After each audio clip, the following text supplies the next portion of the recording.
Now, through the magic of the Cybernet Space Cube, the computer-enhanced podcast of the future, Transformers Slag Podcast.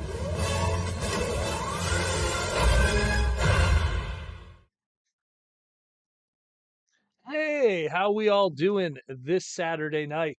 It's the Transformers Slag Podcast Saturday night live stream. What are you doing here? You should be out having a good time. But if you're bored, you got, 2 hours to waste, you're stuck with this guy. My name's Protoman. This is the face that runs this place. This is the Transformers Slag Podcast Saturday night live stream main event. We're going to hang out. We're going to talk about Transformers. Some of the news, some of the inside stuff, some of the outside stuff, some of the stuff that maybe you don't even care about. But that's what you're going to have to deal with for the next 2 hours, so I apologize that you got to look at this. How we all doing? Once again, a quite eventful week in the world of Transformers. A lot of drama, a lot of crazy stuff going on. Some of the stuff even adjacent to Transformers, related to our hobby, how we do things. We're going to talk about all of that this evening. Good to see some familiar faces popping in back again. Some of the green names of my YouTube membership and the Patreon people, of course. So we're going to jump into it. We got a few things to talk about tonight. We have a giveaway once again for the Patreon people and the YouTube registered members of the Transformers Slag Podcast, the green names. So we have a giveaway that we're going to be doing too. So stay tuned for that. A brand new 100% Transformer product to be sent to your door. To your door, free of charge. You don't got to worry about anything.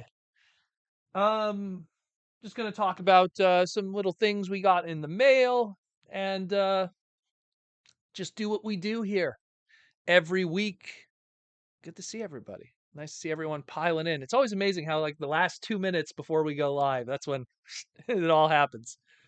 I always do the 10 minutes beforehand. People always ask, why do I do that 10-minute block first? Just to give people to have time to come in, settle down, get yourself some water, and just relax for the Saturday night. So let's jump into it, shall we? We got a whole bunch of news we're going to talk about. Obviously, the individual segments that I did this week will be a little more elaborate than what we are talking about today, now that I do a more visual kind of podcast. But we do have some new news that we're going to be covering, some reveals, some this and that, and some little announcements too, a little bit. So, bam, let's get into it. And we're going to talk about, of course, Deathsaurus. So we finally got, I see, I don't want to call them color images. They're color renders.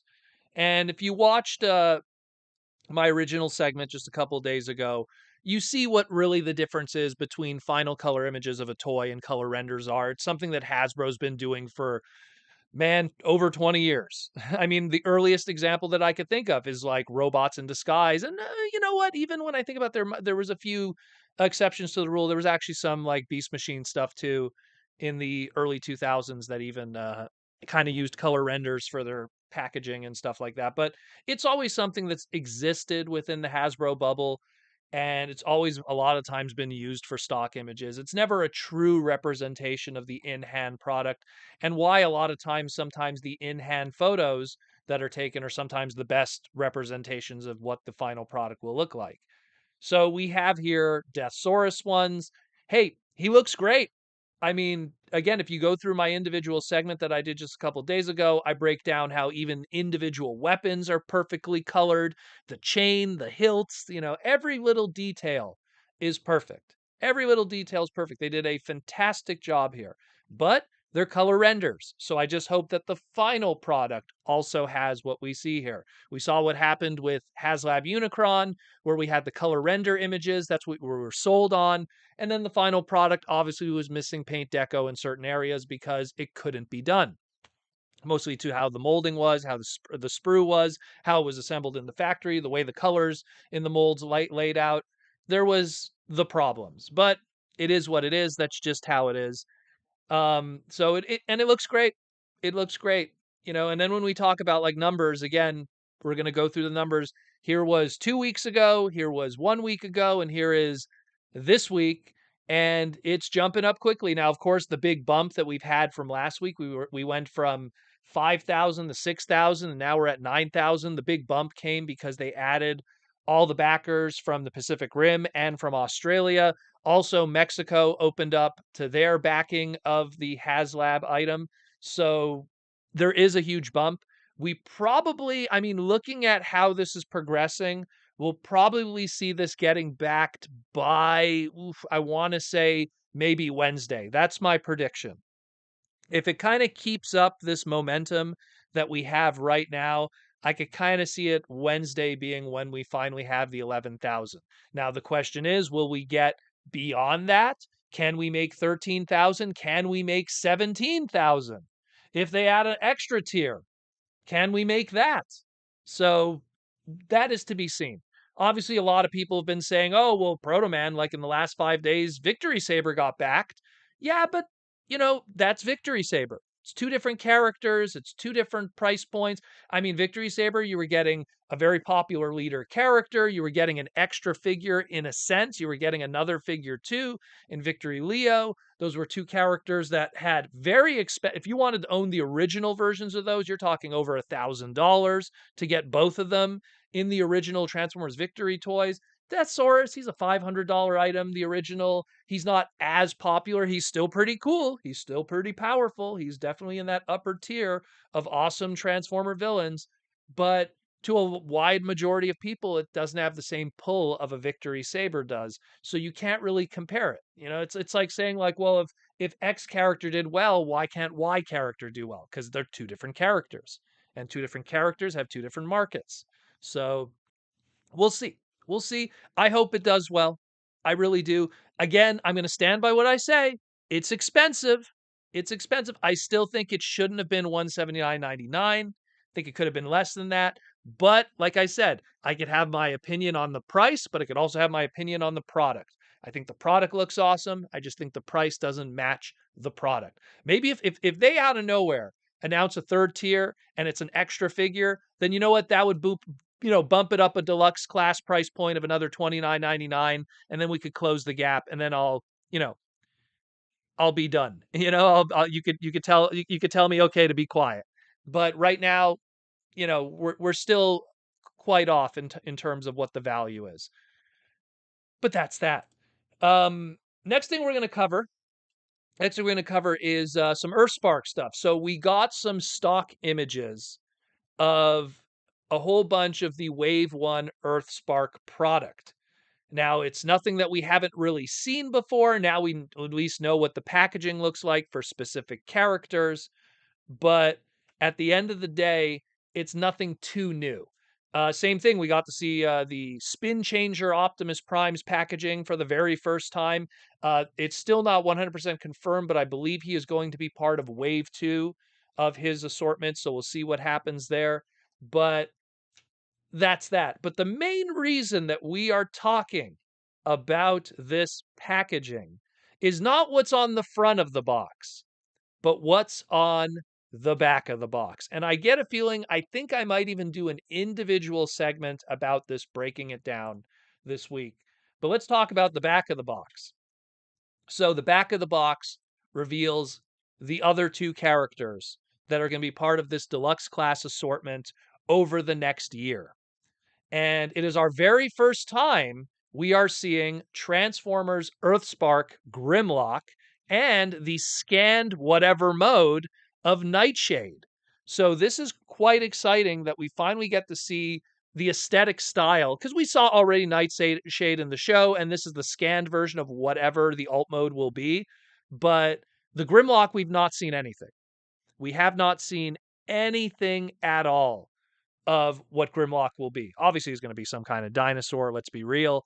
But, I mean, it's still pretty cool that we finally get to see Grimlock. It also kind of confirms, and that's why I posted the Cyberverse image, because some people were like, speculating and rumoring that, well, if the Shockwave Deluxe class is just taking the Cyberverse Deluxe class Shockwave and repackaging it for the Earthspark line, maybe the Grimlock might be the same. But judging by this image here, and then looking at the deluxe class Grimlock that we got from Cyberverse, it doesn't look like it's the same thing. It really doesn't. Even if they put a new head sculpt, the way the body lays out and stuff like that of the upper chest there, it really doesn't look like it. But It looks like at least we got a good idea of what Grimlock's going to look like. Nightshade, now we got an idea of the color scheme, kind of this like turquoisey green. And I guess the cowl is much more pronounced on the head sculpt. So we're going to probably see maybe more of these two characters and their toys maybe in the next couple months. So we'll see what happens with that. But I mean, hey man, that's pretty cool that we finally get to see these. These were like hidden for like weeks. Hasbro was at a whole bunch of conventions in Australia and in Europe, and there was just this whole thing where it was like, oh man, like what are we gonna do? We're showing off a whole bunch of stuff early, and so they asked everyone who were taking photos to please not take photos of the back of the box. One individual did take a photo of the back of the box. They asked that person to please censor it if they do post it online. And, true to their word, they did censor it, and we didn't get to see anything outside of Bumblebee, Megatron, and Twitch at the time. We didn't. They even covered the Optimus, even though we knew what Optimus looked like at that point. So, still pretty cool that we finally get to see these in some shape or form. Hopefully, we get some new images before it's all said and done. Now then, let's talk about another elephant in the room, and that's Hasbro's stock situation. A lot of people have been talking about this recently. There's been a lot of drama. There's been a lot of what's going on. And recently, Hasbro, just as of 2 days ago, has sold off a huge portion of their E1 Entertainment acquisition that they got just a couple years ago. Now, Hasbro got E1 Entertainment. The belief was that they got E1 Entertainment because they wanted to grow their portfolio so they could be more of a media company going into the future. That they could, have all, if you have all these movies and then you have E1 Entertainment that has all these music licenses, you don't even have to pay licenses to use for your movies. And E1 Entertainment had a absolutely massive music library. Just to name a few, Britney Spears, Ringo Starr, the Bangles, all of Death Row Records and all that hip hop and rap stuff like Tupac, Fat Joe, RZA. Let me think of some others. Wu-Tang Clan. How could I forget? The Game, Little Kim. I could go on and on. They had this huge music library. So that could be used for their movies. That could be used for their TV shows. You don't have to pay a license for that. It was kind of a smart move when you think about it on paper. But recently, because of all the problems that Hasbro has been having stock wise and a lot of their investors pulling out for multiple different reasons, I love how people think it's just the Magic the Gathering thing. It really isn't, guys. Yes, I understand it is one portion of it. Trust me. You see over here, guys? This is all the recent Magic the Gathering product that's creating a lot of the buzz and everything, too. Yeah, okay, it's not the 4 packs of 30th anniversary. I understand that's crazy also, but there's a lot of factors to it. Magic is a big part of it. Don't get me wrong, I do agree with you. It is a big part of the problem, but there's a lot of issues that have been going on behind the scenes ever since their first Investors Day, ever since their live streams that they did on Hasbro Pulse. There's been a lot of drama that's been going on, and a lot of investors have been backing out. So there's just been tons of issues, tons and tons of issues. And they announced this 2 days ago, and it was Chris Cox, the new CEO of Hasbro, and he said, following our recent investor day, where we introduced our new branded entertainment strategy, Blueprint 2.0, that's what they're calling it to their investors, we received inbound interest from several parties for the part of the E1 Entertainment television and film business that, while valuable, is not the core of our strategy moving forward. And the thing is what they're trying to say is because recently, I want to say about a month ago, they sold the entire music library of E1 Entertainment to a very shady investment broker company, Blackstone. If you look up Blackstone, they're pretty. They're a leverage buyout group of all kinds of shady stuff. Pretty much they'd buy things to sell things. And they bought from Hasbro the entire music library. And then Blackstone turned around and sold the whole Death Row Records part of that library to Snoop Dogg. So at least it's back in good hands. But the fate of Ringo Starr, Britney Spears, and everyone else is still in the Blackstone company, unfortunately. But so Hasbro sold that portion, and now they're going to be selling the TV and film portions of it. Now, granted, this isn't the Hasbro related stuff. They're still going to keep their Transformer stuff, all their toy stuff, Peppa Pig that they got from E1 and PJ Masks. It's just more the exclusive film stuff. Like, what was a recent movie they did? The Woman King that people were seeing in trailers online and stuff. That's going to be part of that and everything else. So there's a lot going on. There's a lot going on. Xenomorph wants to know, Protoman, have you got the Toy Hack stickers for your Unicron Haslab? No, I have not, actually. You know what's funny? I know Aaron Black, the guy who runs Toy Hacks, in person. I've known him for quite a few years. He's a TFCon, uh, I guess we could call him founder in a lot of ways. Aaron Black, if it wasn't for Toy Hacks as Aaron Black, we wouldn't have TFCon today. And I'm just kind of waiting for the day when Aaron returns to TFCon and starts selling stickers again at the show, and then I'll probably pick up the set from him. It's just one of these things where it's like, when the opportunity creates itself. He hasn't been at the past few TFCon because he's not a big fan of the Big V, and he, much like how I skipped out on a few shows and stuff before, he was kind of on the same boat back then. He didn't come to the recent 30th anniversary, excuse me, 20th anniversary one, but I'm pretty sure we'll see Aaron Black in the future and Toy Hacks, aka Repro Labels, at a future TFCon. But I will get it one day for sure, just to make just to finish up the perfection that is Unicron. But thank you for the super chat, Xenomorph. Love that movie. But yeah, getting back to stock stuff, like it's just this is what's going on, and I mean, look, recent stock with Hasbro right now has not been good. It's not been good. It's been dipping quite a bit. It went up a little bit just recently. It went up a bit, just a smidge, just a smidge recently. But that was mostly due to the fact that they did make that announcement to sell the E1 Entertainment division. And because it did that, that gave investors a little bit of hope, because if they do sell that for billions of dollars, that could then put their stock up back. And then again, these guys could buy, sell, buy, sell. And that is that. I am a stockholder of Hasbro. I own quite a few shares, but I don't really look at it as a profit thing. I look at it more as a an access thing, I guess is the best way to put it. It's more that I bought these stocks, goodness, jeez. When was Energon? Seconds. I'd have to say about 2003, 2004. Bought it when it was way less than the $59 that it is today. So I'm not, even right now, if I sold it at this low, I'd still be making money.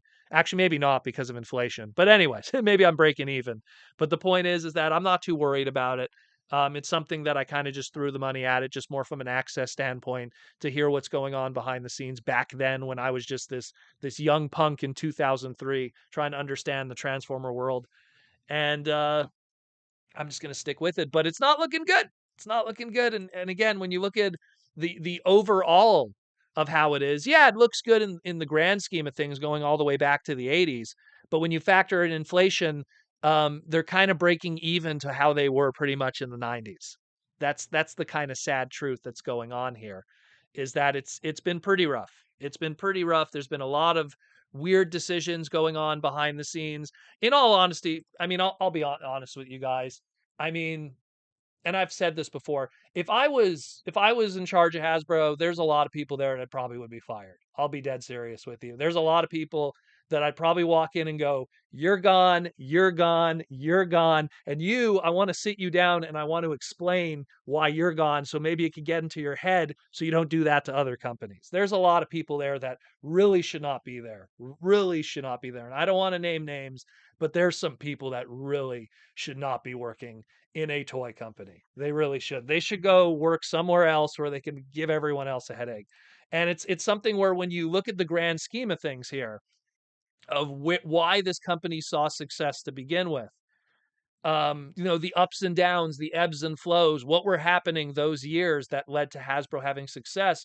Look at, Transformers debuting in 1984 and the bump that came there. Beast Wars coming out, and then really a lot of success going for both Beast Wars and the Batman brand in 1997, ignoring the fact that there was a Batman and Robin movie that came out that year. But Batman the Animated Series was doing well. There was a lot of the Batman product that was doing very well at the time. It was a lot of crazy stuff. And then when you look when Brian Goldner joined the company coming out of Bandai, it just went to the moon. It was crazy. It went crazy.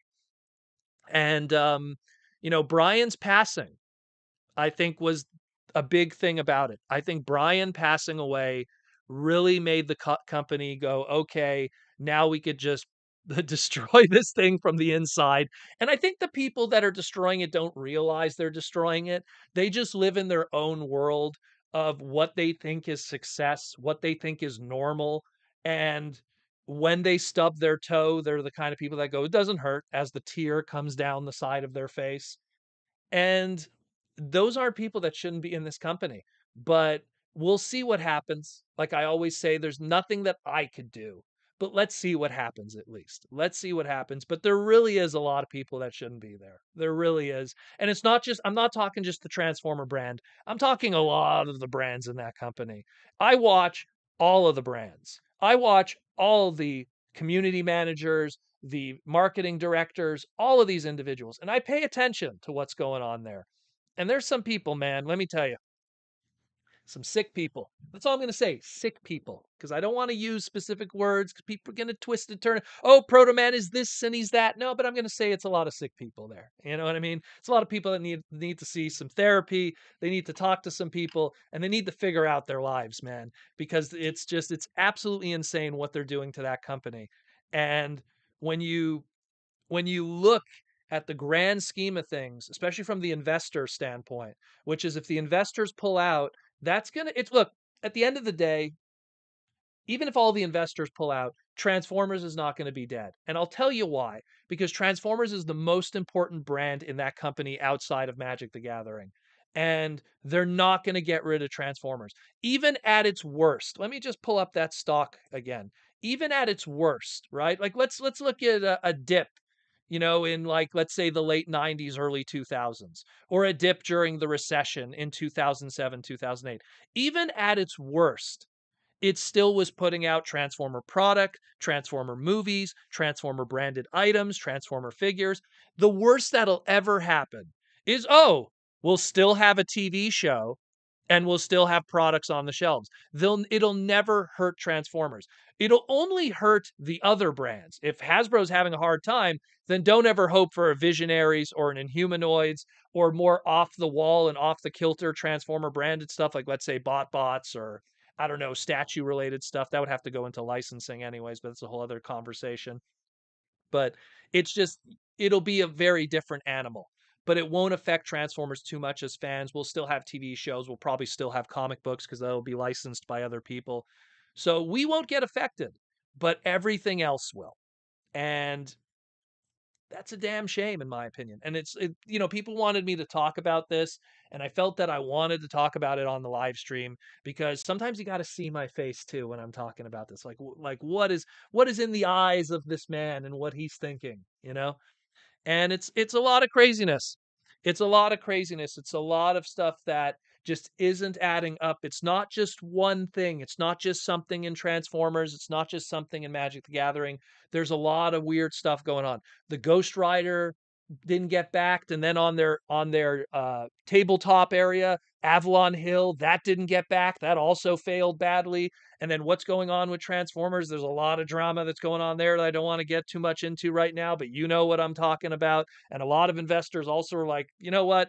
Between what was going on in the stream and this, they didn't want to get involved. And that's their business. That's what they want to do. That's what they want to do. I'm going to stay firm, but if they want to get out, sure, whatever. What's going on with Magic the Gathering? Same story. When you have a company that every corner of it, there's something going on that's creating problems. When you're an investor, you go, you know what? I'm going to take my money and put it somewhere else because a lot of these investors, they have liquid money that they could put elsewhere. It's not like there's only one game in town. There's a lot of games in town. There's a lot of games in town. And when you think about it, Bandai stock is millions of times bigger. Not millions of times bigger, but it's a lot bigger than Hasbro. So it's something where it's like if you want to put money into a toy company, why don't you go talk to Bandai Namco? Maybe not Mattel. Mattel's a little rough right now, but Mattel is rough for different reasons. Not for who's in the company, but just because of what they own and what they're doing with it. It's very tough. But anyways, it's just it's something where, you know, we'll talk about it again more in the future, but I don't want to put too much of a nail in it until I know more information because I don't like, what I know from the investor side, I know from the investor side.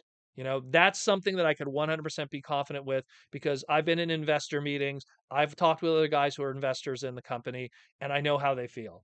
And they're like, you know what? This is my belief. This is how I feel. I'm getting out and I'm putting it elsewhere. And they have, they're not just people that are looking to invest in Hasbro because it's a toy company. They're looking for what they feel is confident stuff. And at one point, they felt confident in Hasbro, but maybe the new CEO is scaring them away. It is what it is. It is what it is, guys. It is what it is.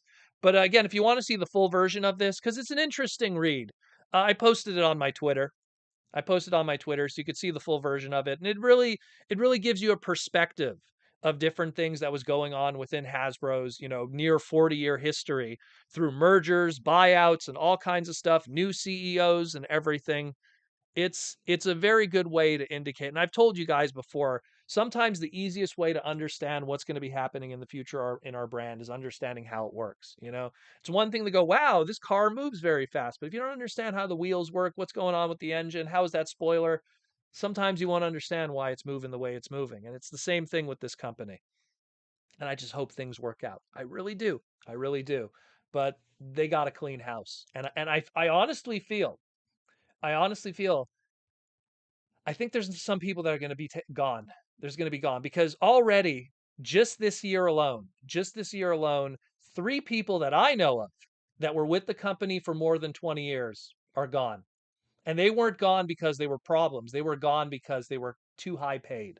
And they felt, if we get rid of these people, it puts down the labor payroll and nickel and dime everything. And so it's kind of a shame. It really is. It really, really is. We got a super chat from Detective Ferret. $5 super chat. What is your opinion on Transformers versus Terminator? Fantastic book that is drawn by my buddy Alex Milne, who does some amazing art. I'm pretty sure you guys know who Alex Milne is. You don't need the here. Alex Milne did an amazing job with that book. There was, gosh, who was it? Someone did an amazing custom of RC from that Terminator book. It's a really good book. I don't want to say too much about it because I don't want to spoil. I suggest people read it. It's a short read. It's not a long, stretched out book. It's a really good one. Really, really good one. Really good book. I like it. Especially the art. The art, like, because Alex, he kind of took a little bit of a hiatus after he finished the IDW books and stuff like that with the more ongoing stuff. And then this was kind of like his, I don't want to say his ongoing return, but like a consistent return for a little bit.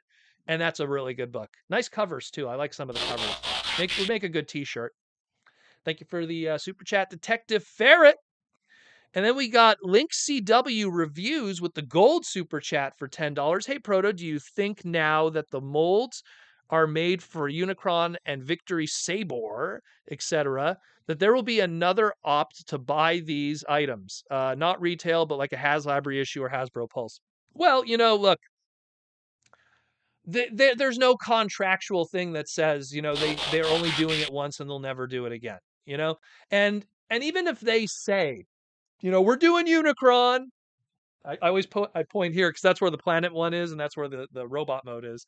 We're doing Unicron, then we're never doing it again. But every time that they said that when it was being backed, just to create people to have FOMO.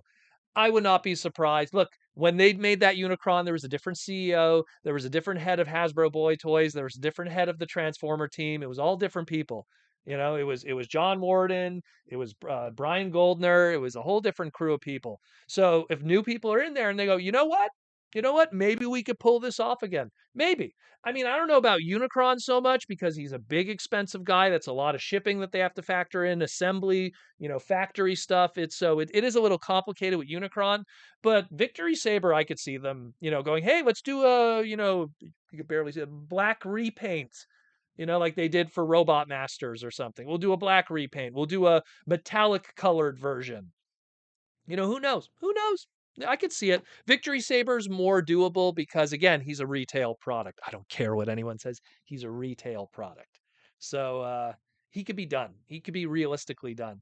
I swear. And if they put him out in retail, like if 5 years from now we see a Commander class Victory Saber repackage in retail or on Hasbro Pulse, I don't know. There's going to be a lot of angry people. I mean, I don't care myself personally. I'm getting a free sample from them boys over there, They're sending me one, so I'm going to have one soon, hopefully. And but it will suck for people that passed up on it and everything like that because of prices, or they didn't like, or that it should have been a retail product. So hope that answers that. Link CW reviews, and thank you for being a YouTube member, my brother. Edgar Mayoral, how you doing, Edgar? I know we don't have to answer, but after IDW loses the Transformer license, there is a chance that it is still they could still finish reprint missing hardcovers. Um, it's possible. The way that that could be done, and we saw that with Marvel stuff and with the IDW stuff, is whoever gets the comic book license afterwards. The beautiful thing is that books are books. You know, there's nothing complicated about hardback manufacturing and books and everything like that. Whoever gets the license after, let's say hypothetically, Image Comics, right? If Image gets the license afterwards, they could technically continue the hardcovers if they want, just to like fulfill. If there's a demand, then it could fulfill what the fans want. If there's no demand, then. But there is a possibility for a demand because hardcover books, trade paperbacks, they have more of a retail space. They show up in bookstores, they show up in comic book stores than the floppies, than the individual issues. So it is a possibility because we saw when IDW took over, they were still doing like let me pull an example here. These ones here, these were the Dreamwave manga backs, like they were like manga versions of Dreamwave books, and they did a few versions of. Wait, no, I can't reach to put it back now. I'll put it back later. But they did similar versions of that for some older Dreamwave stuff when they did that transition over, because at the time when IDW took over Transformers, the manga industry was really popular. It was firing, so there was a demand to fill that market. Like any company, if there's money to be made, they're going to take advantage of that money. It's always going to be like that. It's always going to be like that. I just want to make sure you didn't ask anything else. Nope. Yeah. So that's more or less it, Edgar. I hope that answers that. I'm gonna get to all the green chats too, guys. Don't worry. I'm trying to get through the news, and then we'll take care of everything. We got a giveaway and everything. Detective Ferret also with the super chat. Have you ever played American McGee's Alice and Alice Madness Returns? Both are very good games, highly underrated. Those were comic books too, weren't they? Those were I call them good girl books, indie books. Those were comic books too. I've never played that game though, but I believe it's a book also, if I remember correctly. Oh, Aaron's here. What's up, Aaron? I'm gonna plug your stuff in a moment too, because you had a really good live stream. But yeah, anyways, so that's more or less how I feel about that. When it comes to the stocks and stuff. I mean, there's so much to get into. It's a lot of deep cut, but so we'll announce what the giveaway is gonna be. We'll do the giveaway announcement. John will take all the names, and then we'll do sponsorship stuff and everything, and then we'll announce the winner for the giveaway. So the giveaway item that we're going to be doing today is, hey everyone, do you want to have a brand new 100% Kingdom Tigatron? So we have here today, if you would like, a brand new Kingdom Deluxe, excuse me, Voyager class Tigatron. Hopefully not too yellowed. I don't know. Mine's still, you know what? Oh, let's pull it up for that. Mine's still holding up. Oh, there goes the camera. There we go. Mine's still holding up. I don't know. Is it supposed to be like yellowed in specific areas? I don't know. Is that supposed to be yellowed? I don't know. I don't know. I mean, maybe it just has to do with the environment. Just has to do with the environment, if anything else.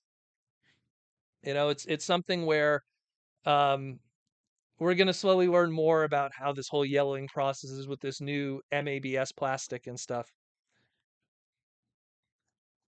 But so that's going to be the giveaway today. Let's pull that back up. Brought to you by Binth Studios, providing us with this brand new Transformers War for Cybertron Kingdom Tigatron. And again, if you want to participate, again, Patreon members, if you want to participate in this giveaway, I'm going to ask a question. Just say your Patreon name so that way John can look it up and confirm that you are a Patreon member, along with the answer of that question. If you are a YouTube member, which are the green names in the chat here today, just say the answer to this question, and that is that. And the question is today, and it's a pretty easy one, even though I've said his name a few times. What is the first name of the original, the previous CEO of Hasbro before Chris Cox? Who was that CEO? You could just say his first name if you want, and we'll take care of that while Proto Man gets another sip of the water. And looks what does Michael say here? Michael with the membership question. All the pre-orders hit early and hard this month. It's near impossible for me to budget my toy purchases. What is your take on this? Well, I always planned my budgeting for purchases and everything like that. This goes all the way back to even when I worked at Burger King. You know, like even when I was making only like no joke, like I was lucky if I was lucky if I was making $500 every 2 weeks. Like it was pretty brutal. It was pretty brutal back then. Um, but it's something where it gets to a point that you have to kind of sit down and go, okay, like we all know it's going to be 4 deluxes. It's going to be usually 2 Voyagers, maybe 2 leaders if they don't do a filler pack in. And you're going to get some kind of commander class. You're going to get some kind of Titan class. And usually it's going to be 4 waves. So you could kind of just sit back and kind of just go, okay, I'm going to need X amount for this, this, and that. And that's under the assumption that you want everything. That's also under that assumption too. So it's something where you have to kind of plan that out even if you don't know what the product is. Good news is if it is something that you don't need or don't want, then you save a little. But if it is something you want, at least you know in advance how that money is going to be spent. So that's kind of one way to tackle that. Space Ghostal, is just that you got to kind of like you got to kind of maneuver it in a lot of ways to do that kind of stuff. And it's just, to me, I was a completist back then when it was very easy to be a completist because there wasn't a million different stuff coming out and masterpieces weren't crazy priced and stuff. A masterpiece came out like once every 3 to 4 months if you were lucky, maybe sometimes half a year. So, planning for that one masterpiece item that might have been $150 and then everything else, you know. So it's something where you got to kind of have a broad distance kind of thinking. Go, you know what? Here's what could potentially be coming out. Here's the MSRPs, and here's what my monthly, you know, uh, budget is for my hobby. And that's the thing too. You got to budget this hobby because it's an expensive hobby. It's a very good hobby though, and I'll tell you why. Because it's a hobby that if you ever do need money, you always have like segments of it, almost like a stock where you could go, oh, I bought this, but I need to pay for my car, and you have stuff that you could kind of cash out where some people have other hobbies that, in all honesty, they can't do that. Imagine if you're someone who's a foodie that goes out to eat all the time. How do you get that money back? Imagine if you're someone who likes recreational sports. Sometimes you can't sell those shoes, or sometimes you can't sell that basketball or that sports equipment because now it's used and stuff. But the beautiful thing with the toy hobby is even if it's been opened and used, if there's some kind of equity in it and the value goes up, you could still, you could either break even or make some money. Not always, but that's the one beauty with this hobby is that you can, so it's a good hobby. It's a good hobby. It's a good addiction. Trust me, it could be worse. There's a lot more worse addictions you could have in life than the plastic crack. I think the only negative that we could have is it takes a lot of space. You know, takes a lot of space. That's why I'm a guy who's like, just get rid of your boxes. And that's ironic because there's a box right there, but that's because I'm just opening up this. This is all sealed items right now to be opened. Whenever you see boxed items behind Proto Man, like if you can look here, slowly getting towards all of the uh, buzzworthy Bumblebee stuff. I open it up. I take pictures of it for Instagram and stuff like that, and for Twitter, and then it goes on the shelf. And then the box usually goes back to the earth with good old recycling. Alrighty, so I think we'll close the. I think we're good now. We'll close the thing. I want to make sure that John. Okay, John's tabulating still. Okay. So we'll do the sponsorships because we actually have a little bit of an announcement too also. So again, Symbiote Studios, good old hype Symbiote Studios. They're one of our sponsors for the podcast, one of our longtime sponsors. Such great, loyal people with the plush, the pins, and the t-shirts. I'm wearing Catnip Bravo today, enjoying some ramyeon, eating some ramen, and I have the Cat Convoy, as I like to call it, pin today. So Catnip Bravo, the whole crew, everything, the pins, the plush, the t-shirts of Transformers. Again, all the plush back there chilling. Oh, there, you got a better shot now of all the buzzworthy stuff. They're all chilling in the background there. I'm gonna have to get a bigger couch, fill all the plush that's gonna be coming in the future because these guys are out right now. So we have an update as of today. All the brand new plush is available on their website. So you could go to symbiotestudios.com and get the upgraded plush with the brand new coloring, the brand new eyes, the upgrades for all of these. That sold out because Prime, Bumblebee, Grimlock, and Soundwave were constantly selling out. And now they decided to do a brand new run, but give it a little bit of a different splash of color and make it look good. So it is all available. It is on there right now. Go check it out. That's everything that's available on the website right now. Go check it. But guys, we have some good news for you. Good news for you. Because we have a Black Friday sale that is starting now. So, if you are someone who is interested in some Symbiote Studios product, Protoman has got a deal for you. So their Black Friday deal, if you are an American, you will get free shipping and 50% off Transformers, Power Rangers, G.I. Joe, and the indie game brands, t-shirts, pins, and more over orders of $30. Use sale code CYBERSALE 2022. Get some Cybertron on there. If you're an international person, like this doofy guy here in Canada, or Europe, or Australia, or the Philippines, or Taiwan, or anywhere else, all my beautiful people, there's people in Germany, people in Mexico. If you're an international individual, you also get 50% off indie game brands, Cat Bravo merch, t-shirts, pins, orders over $30. But just for the heck of it, it's a different code though.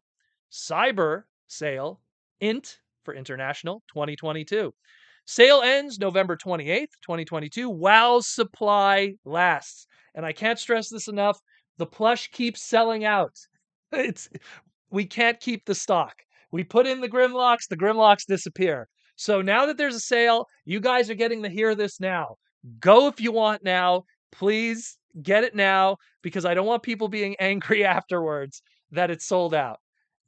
So it's a really good deal, guys. So depending on your location, use the appropriate, and this is a Black Friday sale starting now, ends on the 28th, but I guarantee by the time of the 28th, a lot of this stock will not be available, including the Hasbro related stuff too, like the Magic the Gathering stuff. I'm actually today, this isn't actually part of Symbiote Studios. I'm wearing my Jace the Mind Sculptor hoodie. Anyone that knows Magic the Gathering.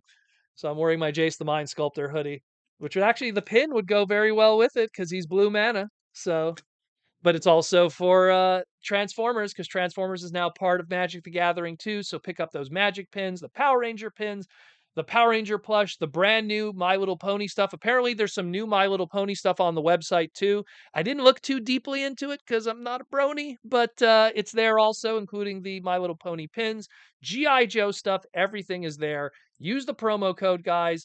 Go rock out, save some money, and get some plush, some pins, and some t-shirts. Rock out. Anyone who came to TFCon, man, they saw I was rocking all the Symbiote Studios stuff. Good stuff, except for that one time I had to wear the Toy Armada shirt. That was for the panel. But otherwise, good stuff. Check them out. And it doesn't end there. Doesn't end there. We also have Anda seats, which are our cockpit for the podcast. Again, Anda seats with their 2002 collection of Transformer seats. And they also have a Black Friday deal for you guys. So if you go to andaseats.com and you pick any item, there is going to be discounts on all the items right away put in on all the different Transformer seats. But if you check out with this discount and use promo code Protoman, you're going to get an extra 15% off from your item. So you're going to get a discount and then another discount. So if you've been hesitating on picking up an Anda seat, now you got a double discount on Anda seats too on top of that. So two of them for you right there. There's going to probably be more Black Friday stuff if you're part of my Discord for my Patreon and YouTube members and stuff like that. Um, we'll post more of the Black Friday sales as those get more known. Look, if you're going to be part of my Patreon, I'm going to hook you guys up every time. You guys help me out and support the podcast. I'll always help you guys out and everything like that. That's just how I roll. Nothing in life is free, and I will always help out my people. I will always help out my people. What do we got here? I just want to make sure I'm not missing anything.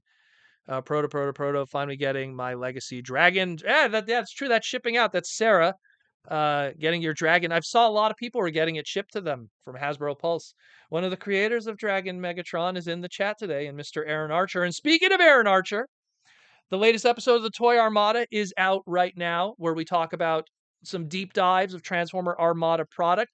But more importantly, also on Aaron's channel on the Toy Armada with Aaron Archer, he has put up 2 live streams that he has also put out. So if you want to see Aaron talk about a whole bunch of stuff, check those out. He goes live. Aaron, I don't know if you have a specific time, but I do know it's usually Friday evenings. Last time it was 10 o'clock Eastern Standard Time, PM. So if you are interested in checking Aaron out live and asking some questions to him and learning about the history of both Kenner and Hasbro, check that out, the Toy Armada with Aaron Archer. And then we have the individual segments where it's me and Aaron just talking about toys, and those are long form, very visual. So check those out. And again, of course, I always got to plug it. Aaron Archer's book, The Art of Transforming Robots, Volume 1, Black and White Edition, $20 on archermonster.com/shop, or just check out on archermonster.com for all the other cool Aaron Archer Transformer related stuff from the guy behind Unicron Trilogy and beyond, whether it be the movies or all that other good stuff from the Robots in the Skies. How about Batman? How about Aliens? How about all that good stuff? Check it out, archermonster.com. And for an extra $15 on top of your $20 for the book, for an extra $15, he will sketch something on the inside, personalized just for you. Just for you. So again, check it out, archermonster.com/Protoman. And that's it, more or less. I didn't get anything in the mail. We don't have any packages to open up, although that probably will be happening when we get closer to Christmas and stuff. I know we have a whole bunch of other packages coming in the mail to the P.O. Box, the Transformers Slag Podcast P.O. Box. Only thing that came in the mail, this is not something that was gifted. It's more so much my obligation that gets given to me. I worked as a creative consultant on the Transformers deck building game. They sent me the first set. They sent me the third set, and they forgot to send me Darkness Rising, the second set, so they finally sent it to me. So yay, got that in the mail. This is a really fun game. I heavily suggest you get set 1 and set 2. That way you could have both Autobots and Decepticons, and you could play against each other. Okay, they're Fridays at 10 Eastern. Okay, good. I wanted to be sure for Aaron's thing. So this came in the mail. Again, thank you to Renegade Games and all the cool work that we've been doing together, creating a Transformer card game. And the other thing that I wanted to talk about, but maybe I'll talk about it afterwards. We'll because Aaron's here too, and it was something in relation to his stream, so I'll show it afterwards. So we have our winner. We have John. John, I just need a second one too, also, just in case if the first one does not claim it. And the winner of, let's pull it up. Let's pull up the Slido giveaway. So the winner of Transformers War for Cybertron Kingdom Voyager class Tigatron. That's a beautiful Tigatron. The winner of Tigatron is Space Ghostal, which is a YouTube member.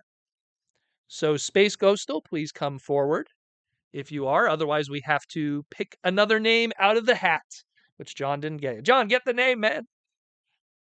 Get the name out of the hat.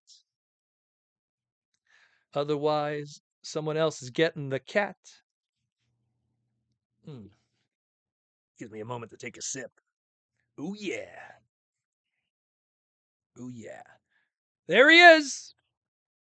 Michael, a.k.a. Space Ghostal. Congratulations, Michael. So you know the drills.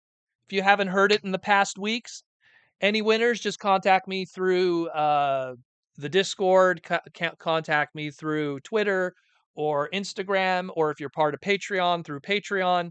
And send me your home address so I could go over there and stalk you while you sleep, and maybe you'll get a toy. No, send me your address so I could ship it on over. Ship it on over. So you got yourself the cat. The cat. There we go. Perfect. Lead the path where they may. I will follow. Congrats, brother. Enjoy. And we're going to do this again next week and the week after that and the week after that and the week after that. So be sure to be a Patreon member or a YouTube member, and we will hook up you guys with more Transformers.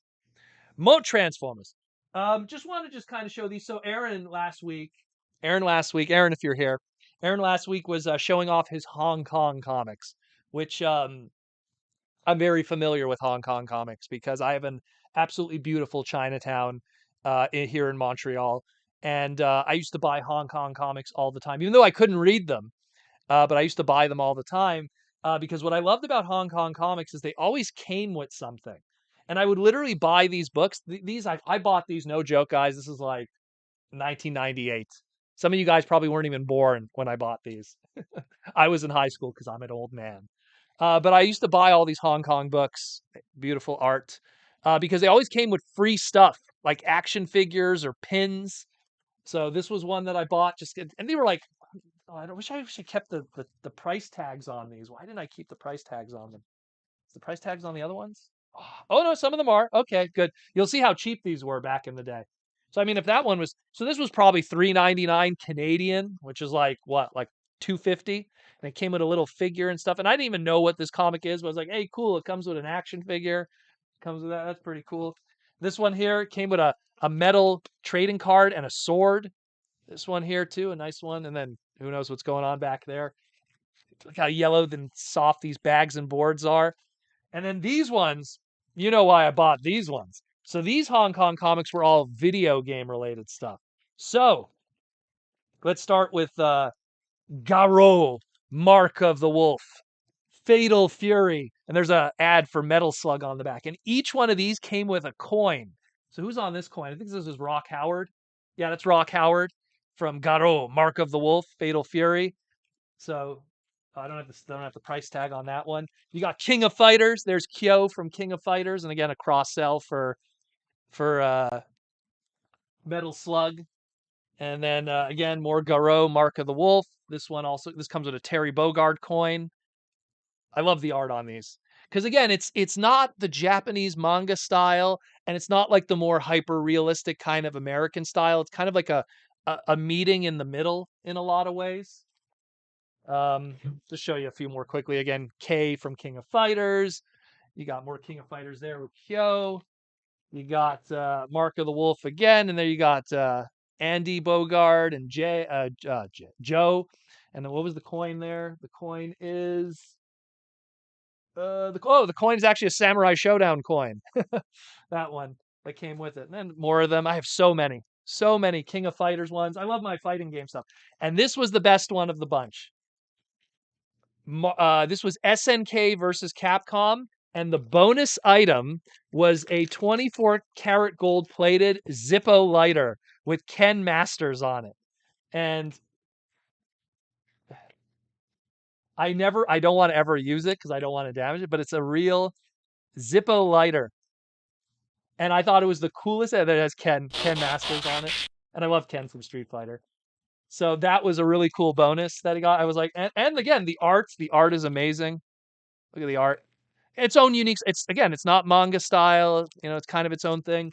So again, that's why when Aaron busted out all the HK books, I was like, ooh, I got to go dig in the archive because Proto Man got a whole bunch of HK books too. Good old Hong Kong books and the Taiwanese books and stuff. Got a whole bunch. I just want to make sure I don't miss any questions. Proto, you got 2 Unicrons, want to sell one? I don't have 2 Unicrons. I have 1 Unicron, and the beautiful people at Binth Studios, that logo right there in the center, they're the ones that make the Unicron upgrade kits where you could turn your 1 Unicron into 2 Unicrons. So I have a beautiful Unicron in planet mode, and those wings there are not the official wings. Those are third-party wings created by Bin Studios, and look how amazing they are. They're very talented people over there, Mikey and Louie. So if you're curious about getting stuff from them, just contact me and I'll direct you in their direction. And you could get yourself some cool Unicron upgrade kits for a fee, of course. It's only fair to them that they can make a little cash from their talents, but it won't be too crazy, I would imagine. But so that's awesome. Princeton Fox in 1988. I was in the Navy with 3 kids. Well, Princeton, we have 2 guys that we're old men together. Sarah says in 1998, I was watching Beast Wars. So was I. Beast Wars that was honestly, I used to always say, like, back in like that Beast Wars era, and that's maybe it's just nostalgia, but those are like some of the most awesome times. High school was amazing. I loved high school. High school was always awesome. I have some of my high school people, they pop into the stream once in a while. High school was awesome. My mom, she used to be like, because we loved Chinese food in our household, and my mom was always like, what day of the week should we order Chinese? Because we usually would have it like once a week, just so my mom didn't have to worry about cooking. And I'd always want to do it on the day that Beast Wars. So like on YTV, which is a Canadian channel, I'd be like, oh, it's on Wednesdays. I want it on Wednesdays. That way it's the best day. Come home from school, have Chinese food, beef and broccoli with orange beef, with steamed rice, with fried noodles. Boom, boom, boom. And then watch the latest episode of season 2 Beast Wars with Transmetals. Rocket. Awesome stuff. Awesome. Yeah. T-Formers 2002 with the super chat. Just put in my Symbiote Studios order. Decided on Grimlock and the Power Rangers. You're getting double dinos. The Dragon Zord. I love the Dragon Zord. Everyone loves Green Ranger though. Especially if you're like I'm like a Mecha Godzilla guy. So Dragon Zord was pretty much Mecha Godzilla with missile fingers and everything. Plus a couple of T-shirts. Yo, you got to rock the shirts, man. You got to rock shirt. I always say, if you come to a TFCon that I'm at, you got to rock the Symbiote Studio shirts. We'll be twinsies. That's how it roll. Tom Laney, wasn't a lot of art, always black and white. It wasn't a lot of art, always black and white. Yeah, well, that's the book. The book is a black and white book. There will be other books in the future volumes, so stay tuned for those. Stay tuned for those. CW, that's awesome. And then we have Andy Davis with what series most deserves a rival? RID 2001 for me. What series deserves a rival? What do you mean by that specifically, Andy? You could post again. You don't have to do a And Aaron Archer, in 1998, I was making Beast Wars. You were working on Transmetal 2s at the time, which that's going to be a future segment. I'm already kind of curating some of the stuff we're going to be talking about in the future. Oh, Revival. Oh, excuse me. Oh, yeah, dude, totally. Car Robots? I mean, that's a bit of a bias, but I would love if Car Robots, Robots in the Skies 2001 came back. Bring back Sideburn, Fire Convoy, Indy Hito, aka Skid Z, Tow Line, also known as Reka Huka, JRX. Finally, the Japanese could get their bullet trains again, and it won't have to be Shike Leon. Oh, I would love it. I would love it if they did that. I would love it for sure. 200%. But that's a bias because I love Car Robots. One of the best Transformer intros of all time. Hono no Overdrive. Love it. Link CW reviews with the $5 super chat. Okay, what the F happened to Gears? I assume you're referring to that art there from Kingdom.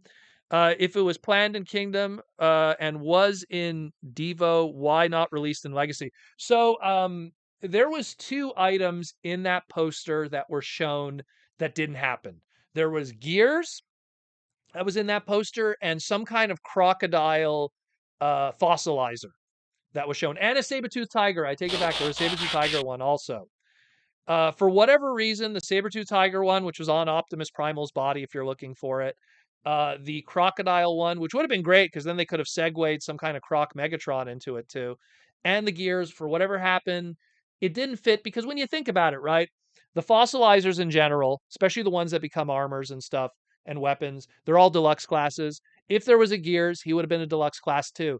If you look at the rollout of the product line, yeah, they could have got rid of RC and Wheeljack that were fillers in Kingdom, but there still wouldn't have been enough for all 3. So I think that They had plans for ideas, and then they thought, you know what, maybe, a Cheetor repaint, for Shadow Panthers is a better bet or something. Um, there was a few, and Polar Claw. Excuse me, yeah, I totally forgot about Polar Claw. How could I forget about Polar Claw? He was the one I wanted the most out of all of them. See, Polar Claw too. It's like, ooh, he's a Voyager. There isn't enough space. Could they have gotten rid of Starscream and put in Polar Claw? Yeah, but it's a lot easier. Think about it, and let's be real. Which would have sold better? Reissuing Starscream, which people would want, and Starscream's a top tier character, or Polar Claw, where only weird guys like me and a few other Beast Wars purists would want because he's a non show character. So doing the non show Beast Wars characters in the line, it's a tough one. It's a tough one. There's that business side of it, you know?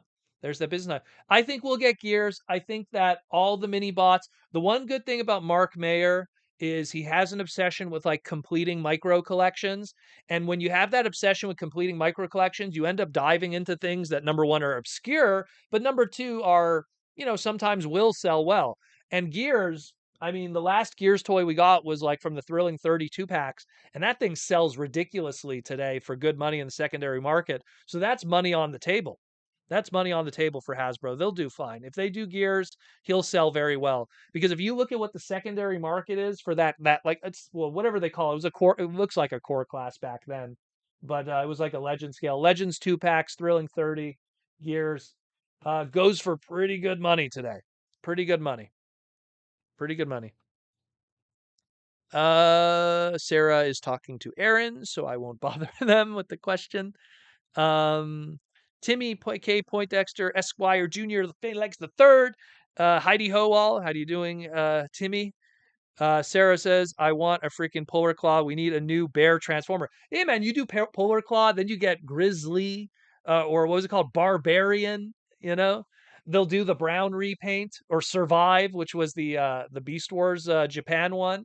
So you get a secondary repaint right there. That could be like a Gen Selects exclusive. So right away you got 2 repaints out of it.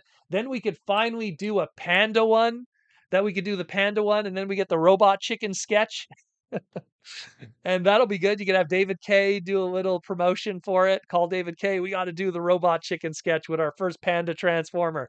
And then they could do a crossover with the WWF, the World Wildlife Federation, with the panda logo. They could do it. I'm telling you, it would be fun. It would be fun if you get that Polar Claw mold. You got three paint schemes right out of the way, out of the gate for that. That'd be really fun to do. That'd be like a cool crossover, even. And if Hasbro's smart, they could do some kind of crossover with the WWF, not the Wrestling Federation, the Wildlife Federation. They could do something where, proceeds of Polar Claw, not Polar Claw, the Panda one, go towards, research, like wildlife stuff, and then Hasbro can then do a huge tax write-off. It all works out great. It all works out great. I'm telling you, just sitting there, just thinking, there's a lot they could do there. There's a lot they could do. Yeah, exactly. Legacy Robot Chicken Universe Panda Bot. There you go. We got to give shout out to Nagging Guy, the Nagging Guy. There you go. Link CW review says if Hasbro is worried about money and they finished the stuff, started Polar Claw and Gears, etc., you said it's money on the table. No, it's something. Gears, I feel, will be money on the table just because there's a lot of people that already in the secondary market are paying a lot of money for a Gears toy that they're going to probably not want when that one comes out. It always happens. There's always like that one Transformer figure that there's a certain design and a certain style, and then something comes out that's better, and then no one wants it anymore. But until that new one comes out, that's the hotness. That's going to be the same thing with Cosmos. I get a feeling right now people are paying crazy money, but there's going to be a point when it's going to get reissued or whatever, and then it's going to cool down on the Velocitron version. I mean, you know, let me show you. You have this guy. You know, this guy and this guy completely wrecked the Ravage X9 market. This is the obviously the Hasbro Pulse one, and this is the third party masterpiece one, which is, again, shout out to Michael Koo for sending me this one with the little magnets. Love that. I don't know, magnets. I love magnets. It's just so cool. So cool. He has like his opening mouth there. Very nice. Covert Agent Ravage of the Decepticon Alliance. Mm-mm. Amazing.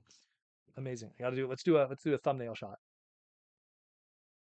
Anyways, But yeah, like the second these came out, demand for the Ravage X9 version from the old Beast Wars Japanese release went in the toilet.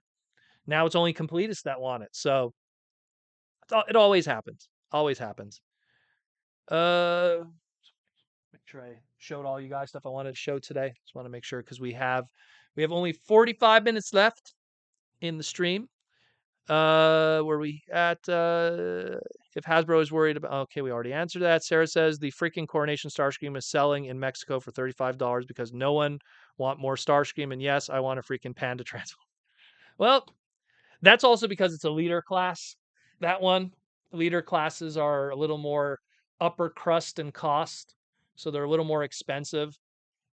If a deluxe class is shelf warming, that's a true shelf warmer. When a 2 per case leader class is shelf warming, it could also be like, price sensitivity, as I like to call it. People going, "Oh, that's really cool. Oh, that price. Ooh." Deluxe classes and smaller price points, they're affordable, and thus when they don't sell, it's because people don't want it, if anything. Princess Phalanx 59, Hasbro put up orders, Transformers Vintage Beast Wars K9 on their website a few days ago. Fantastic mold, pick up K9. Definitely in my like top 10 favorite Beast Wars toys of all time. K9 is always going to be on that list, and probably him and Wolfang, number 1 and number 2 of guys that should have been in the show. Would have been so cool to have them in the show. I know the whole history, how it was going to be Wolfang and it became Tigatron, but would have been cool to have some doggies outside of Silverbolt. Giants Bleed, more Beast Wars would be welcome. Darn right. Aaron Archer says Dragon was an evolution of the T-Rex form. Makes sense. It's a T-Rex with wings and a snout and breathes fire, which technically Megatron shot something out of his mouth when he was a T-Rex, so kind of works out. Sarah says Swerve is the idol of millions. I prefer Swerve than Gears. Well, to the comic book community, Swerve doesn't really have as much as a pull outside of the IDW comic book community. Mikey says Decepticons forever. Link CW reviews, laugh out loud. Mikey then says, we wrote a whole story how the Ravage was still alive in the G1 time in the ocean because of time shenanigans.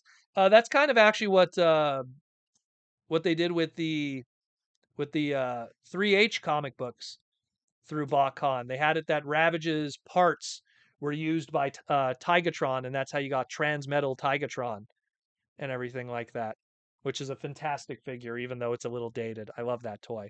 Again, biased, love Beast Wars, and that was my first BotCon. So, hey Proto, did you already finish Earthspark? I've watched episodes 1 to 10. Is there more out there? Did they recently drop more episodes and that I was not aware of? I watched episodes 1 to 10 thus far.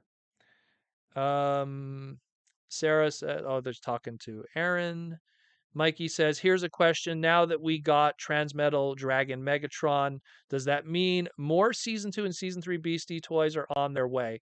I would imagine so. I think that we got the Megatron so early where everyone else was just Season 1 characters, just because they probably said, we need something big, you know? We need something that's big, leader, classy to fit in with that. And I think that's why he kind of got bumped up. And again, hindsight, you take that, you do a Beast Machine slight retool partial, you do a Cryotech repaint. So once again, right out of the gate, boom, boom, boom, 3 different releases, works perfect. Where, Mikey, I know where you're going with this. You would like to see a Fusor Silverbolt. Silverbolt, you put him out, you could technically get a Universe 1.0 colors in purple, I guess, and then maybe Windrazor, the BotCon exclusive, and that's really it. And the other 2 are kind of obscure, so I'm sure we will get Silverbolt at some point just because he is a named trademark character. The only reason why it's going to be tougher is because he's a named trademark character that they keep that shares it with another popular named trademark character that they might throw on one of multiple other Silverbolts. So they might do again, they might do Silverbolt, the individual member of Magnaboss, which they did. They just called it Skywarp. And then they did, which is his Japanese equivalency. And then they did, They're going to probably do, obviously, the aerial bot at some point. We will see. We will see.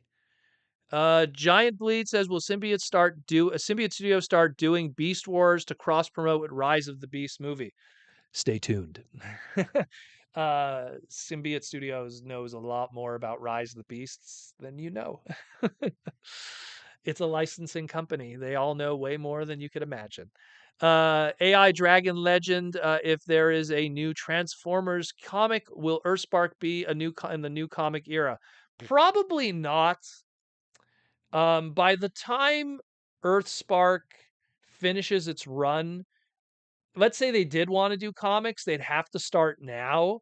And considering IDW's on its way out and the new company hasn't started yet, I mean, I could see, maybe, May 2023, a free comic book day, Earthspark one shot.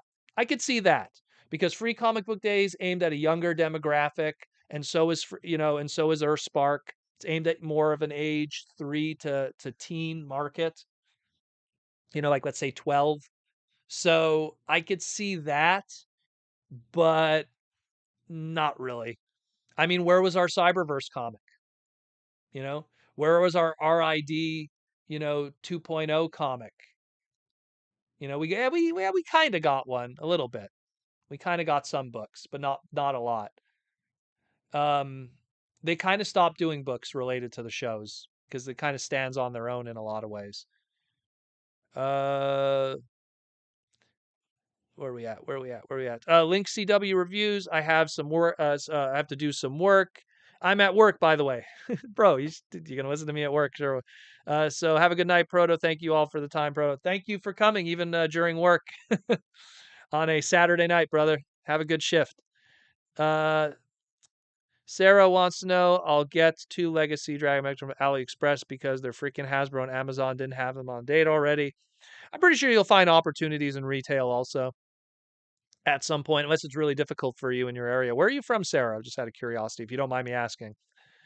Prince of Phalanx 59, Hasbro pricing across all the products are crazy. Asking $70 for 2 Star Wars carbonized figures is redonkulous. Well, like I always say, and I always keep this slide waiting, that's just the world we live in right now, And that's why, to me, it's like, look for your sales, look for your deals, be patient, vote with your dollar. It's, take care of yourself. And hey, we give away stuff once in a while too. So, hey, you'll get something. Nothing beats getting a free Transformer in the mail. Mikey says Silverbolt. And then Mikey says, they could call him Bird Dog instead. No, and then they'd have to register Bird Dog. They'd have to trademark it. You got to go with what you got. It's so much easier. No joke. Like it's so much easier to attach a trademark that they already have than to like have to trademark a new one. But luckily, again, Silverbolt's just one of those like evergreen trademarks at this point. I mean, geez, man, when did they? Oh my goodness! Now that I think about it, that trademark has been used nonstop since 1993. Jeez. Now that I think about it, man, that's true. Since 93, they have been using Silverbolt nonstop. There obviously was a quiet period there. They lost it from 85 until like probably about 89. They lost it. And then I know they didn't use it on a G.I. Joe trademark or Zip Zaps or any of the other weird Hasbro stuff at that time. It wasn't on a Cops character. But yeah, that's true. But then when they refreshed it and brought it back for the G2 aerial bots, they kept using it afterwards nonstop. Man, that's true. Pretty wild. Pretty wild stuff. Pretty wild. Where are we at? Sarah says, for that reason, I love that freaking mode because it fits with my Tank Core 30th and my original Optimal Optimus, and that transformation is simply perfect. I guess you really love that dragon. Well, again, I'm pretty sure. I mean, if you're already putting it with your Beast Machines display, I'm pretty sure. I swear, like it's not confirmed, but come on, we all know there's got to be a Beast Machines head sculpt on that sprue in the factory. on that mold. You know it's coming. You know. And maybe a different like face just for like cryotech, like a different sneer or something. You know it's coming at some point. It's gonna happen. Elves Bleed. I got Legacy Inferno a Pulse. Do you think we'll get an antagony? Yes, we will get an antagony because we saw a listing that was available from JT Prime 17. Antagony is 100% coming. So stay tuned for that one. And Giants Bleed also says, thanks for the hubcap. Well, thank you for being a Patreon member, excuse me, a YouTube member in this case. You know, I always like to send out stuff to you, dude. So what do you want me to say? You know, got to share the toy love, man. Got to share the toy. Got to share the toy love. I have so much. This desk is just filled with robots. It's all kinds of robots in front of me. My new favorite one here too, of course, the Brawn, the cool Brawn that we got from Mikey and Louie. Whole bunch of them. I try to pose them all nicely, and they always fall over when I go to get something. Um, where are we at? Where are we at? We hear a lot about yelling. Has that been such a big issue? It seems recently it's worse. What is your opinion? Yellowing has always been an issue, but it always used to be an issue when there actually was um, contact with the sun. It was actually a kind of a photo sensitivity, meaning actual sun exposure that's causing the yellowing. I firmly believe, and this is just my opinion, I firmly believe the yellowing that we're suffering from today is more an environmental thing. Because if, like, look, let me tell you something. My Tigatron isn't yellowed. There's no windows in this room at all. At all. This room is like sealed, you know? And Tigatron is fine. But, I got a what's it called there? I got a Seacon member from many years ago that used to get tons of exposure. Like my Seacons were located near a boiler room, I guess we'll call it, where my water heater and everything was when I used to live with my parents, and they were on the display like if like this was the shelving and this was the door. They were getting all the exposure of the boiler rooms, like I guess heat and moisture and steam, and those Seacons yellowed. And these Seacons, they were the Big Bad Toy, not Big Bad Toy Store. Big Bad Toy Store got the stock, but it was the reissues that they did through the Transformer Collector Club, and they got like this weird tinge to them. So I think it's a moisture, it's an atmospheric issue. And I always tell people, if you live in an environment where you have like brutally hot summers, yeah, sure, when you're home, the air conditioning's on, but there might be days when you're not home and it could hit, as high as like minus plus 40, plus 50, plus 60, plus 70 Celsius. I'm going Canadian here, but we will see. We will see. I mean, I did a segment talking about yellowing and taking care of toys a little bit on the pod. I don't remember the name offhand, but it's there. It's there. I should probably do one day. I should probably do like a playlist that's all just like Transformer upkeep, and taking care of your collection. Princeton Phalanx 59, Proto Man. What's for dinner and breakfast? Also, are you done with your winter tires at work? No, we are not. Far from it. If anything, it's just starting now. So I'll answer that one first. We actually just got our first snow a couple days ago this week. So because the snow, a lot of people they wait until the first snow and then they freak out. So it's been quite busy. It usually doesn't slow down until I'd have to say December 15th. No joke. Like they wait till the last second. They're slipping and sliding all over the place. What's for dinner and for breakfast? For dinner, I'm gonna be having a Chinese chow mein, um, homemade, very good with some noodles and stuff. It's delicious. I always buy it from the Asian supermarket, pre-made, but then you get the noodles and you mix it at home and everything, and it's delicious. Tons of vegetables, very good. Carrots, bok choy, broccoli. What am I forgetting? Black beans. Obviously, shiake mushrooms. I know I'm forgetting something. Really good. And for breakfast, probably gonna have some kind of keto diet related thing. Uh, Raspberries, tamari nuts. Maybe I'll have an egg with it. I'm not sure yet how I'll feel in the morning, but have something light. I always have like light breakfasts. I only like have a crazy breakfast when I go out. If I go to like a breakfast place, then I'll get like 4 eggs, bacon, sausage, 2 pieces of toast with a, some like I'll eat crazy too, but when I'm at home, I know I'm not going out tomorrow. I'm just gonna eat something light. No reason otherwise. You'll understand too when you're over 35. It all slows down. AI Dragon Legend. Will the next Legacy title be Revolution? So we got Legacy, then we got Legacy Evolution, then Legacy Revolution. Maybe it'll be an Evolution Revolution. It's Beast Machines. Anyone who gets that reference. Mikey says, what is your theory for what the next set after Legacy is finished? Honestly, if they continue what they're doing right now and they keep the Legacy title, just a mixed bag of everything else again, which I am totally for. A little bit of this, a little bit of that. Now they got to give us some. They got to give us some animated. They got to give us some Robots in Disguise 2001. Give us some Beast Machines. Maybe go deep more into the Japanese stuff again. I would like personally. I'd like to see do some more Marvel characters. Give me like a good updated, and not using the Minerva mold and the Alita mold. Give me like a good updated Nightbeat that's kind of in that same vein. That'd be pretty cool.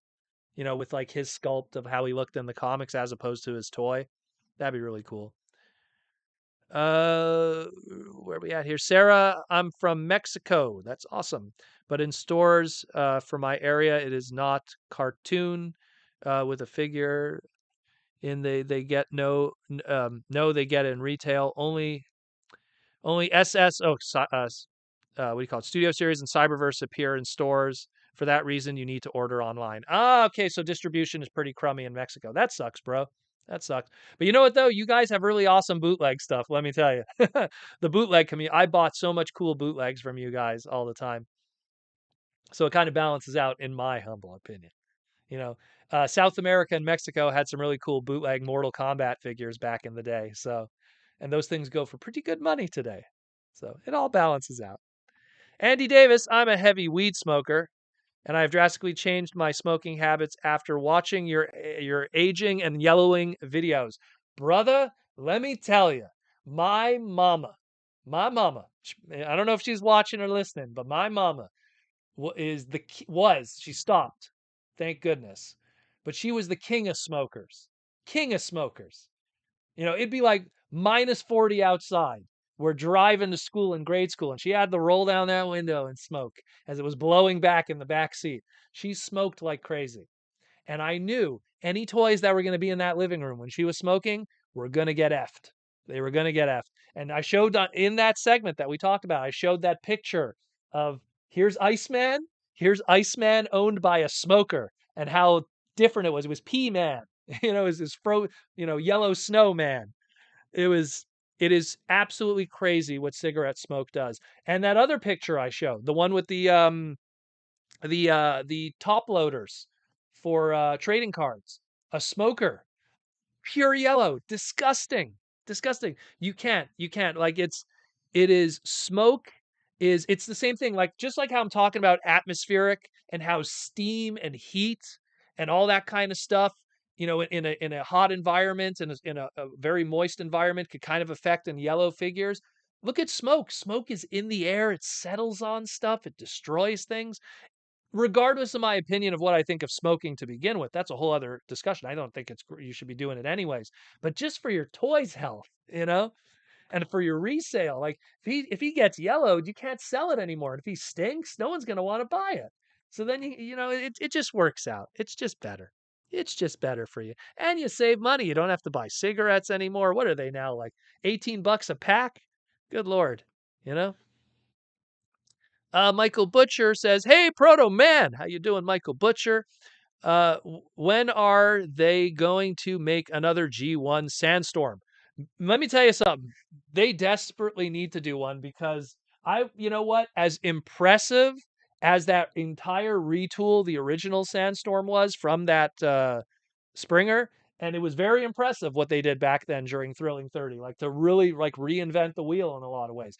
As impressive as that was, we need a new Sandstorm. We really do. I agree with you. I think they'll do one.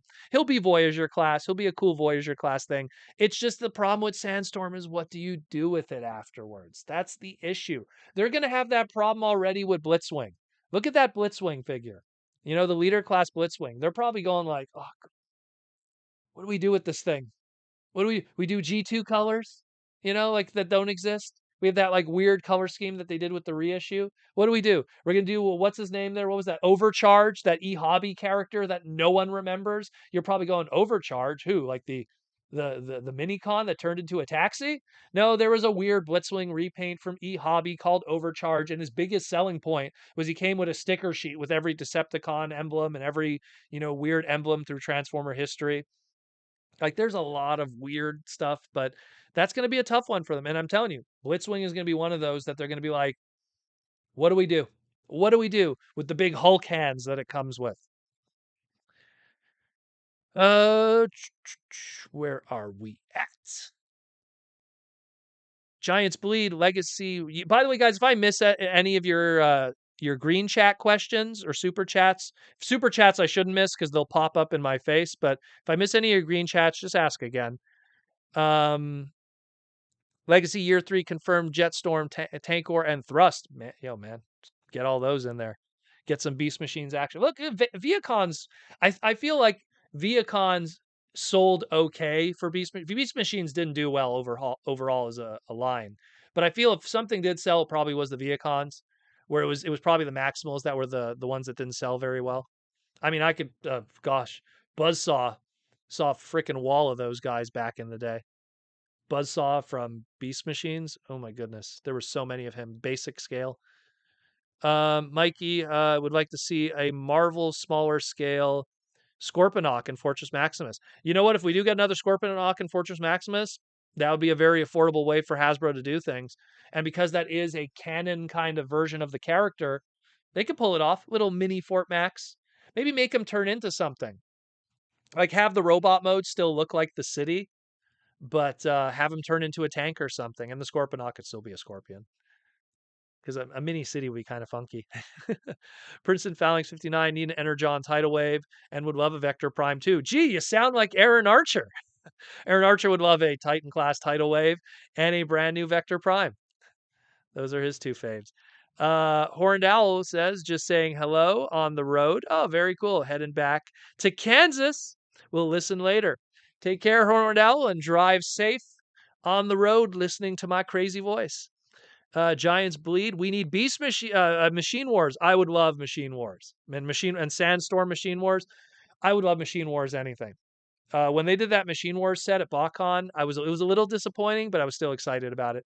I have a little bit of nostalgia for Machine Wars because when Machine Wars came out and I found out it was a KB Toys exclusive, which we didn't have in Canada, and my parents were like, "Oh, we're going to be taking a trip to Plattsburgh, which is like a New York, small little New York state city that's on the border with Montreal and Canada." I live like half an hour from the U.S. border. It was like, man, oh man, we're going to the States. We have to find a KB Toys. And we went into that KB Toys, and I was so lucky because KB Toys is notorious for this, where they slash the prices on their stuff. All their Machine Wars stuff was like 50% off, and I just bought the entire wave. And it sucks because years later, I think it's Thundercracker. Yeah, it's Thundercracker. Thundercracker has brown plastic syndrome. It's kind of like GPS, and my Thundercracker is broken. It's like shattered after all these years. So it's the only one that I need to find a new one of him. One day I'll find a carded one or whatever. They don't go for too big money. I'll try to find a nice carded one and crack it open and then carefully transform him and put him in the display again. Get a brand new Thundercracker. He's the one that's like the green and brown jet. Skywarp was the white one with the yellow face. Where are we at? Owl not driving and texting, I promise. I hope not. I hope not. Let's scroll down a little more. Mikey, why is it so important for them to milk a mold? Just make new stuff already. Laugh out loud. It's important because, unlike an action figure, wish I had an action figure nearby. I don't have any. Oh, here, John Cena's near here. Unlike an action figure, an action figure like, and this is more high end action figure too. This is This is Peacemaker. Peacemaker here, and this is one of the more high-end ones from McFarlane. 1, 2, 3, 4, 5, 6, 7, 8, 9. Is this an opening? Close hand? No, it isn't. 10, 11, 12, 13, 14, 15, 16, 17, 18, 19, probably 20 for the neck joint. Obviously, the accessory is 21. And we're not going to get into pin joints and everything. 21 pieces of plastic here. Okay. Do you know how much individual pieces a transformer is? Now, granted, yes, you could argue it's all done on a mold sprue and it's all taken apart and assembled in a factory, but it's a lot more plastic. There's engineering involved. It takes a lot longer to make these toys. There has to be, and so it's just a matter of making your money back from your investment. Where how often do you see repaints of standalone figures? You rarely see it. Yeah, you could argue like, oh, Marvel Legends, they use the similar body types and have different heads, kind of a He-Man, Master of the Universe kind of situation going on with that. But in general, they're able to get away with it because it's a lot, wrestling figures too. But they're just able to because, it's a lot less, they do a head scan and then they call it a day. There's a lot, very little involved. Um, where are we at? Where are we at? Machine robot, get a freaking tree taxi transformer. We need more plant transformers. We need a Botanica. That's what I always keep saying. We need a Botanica. Sarah says, if only collect Prime First Edition. If only collect Prime First Edition, Prime RID, Beast Wars, and then Athena from Armada, from Animated. Who's Athena? I think you mean Alita, which we didn't get. So Black Arachne, I guess. My Transmetal 2 Megatron is my favorite Transformer next to Starscream First Edition. Was Starscream First Edition? Yeah, he did have a First Edition. Yeah, because then the other one was, yeah, okay. I got all of those. Were all Canadian exclusives. Starscream First Edition. How'd you get that though? Because that was like Canada. And Dinobot from Kingdom. Dinobot from Kingdom is awesome. Dinobot from Kingdom is awesome. That's a mini masterpiece. AI Dragon. I love Dragon Megatron and would love to buy 2 or 3 of them. Well, I don't have any yet. I can't wait to pick one up though. Prince of Phoenix, Tom McFarlane is the beast. Hey man, he's Canadian. Of course he's the beast. He's also a very smart businessman too. It's not just me being biased because he's Canadian. It's just when you hear his theories of business, it makes sense, a lot of stuff. The old saying go, he's the kind of guy that could sell ice to an Eskimo. Let's put it that way. He really knows his stuff. Or an Inuit. I apologize if they don't use Eskimo anymore. He's been keeping his price point reasonable. Love his Spawn figures.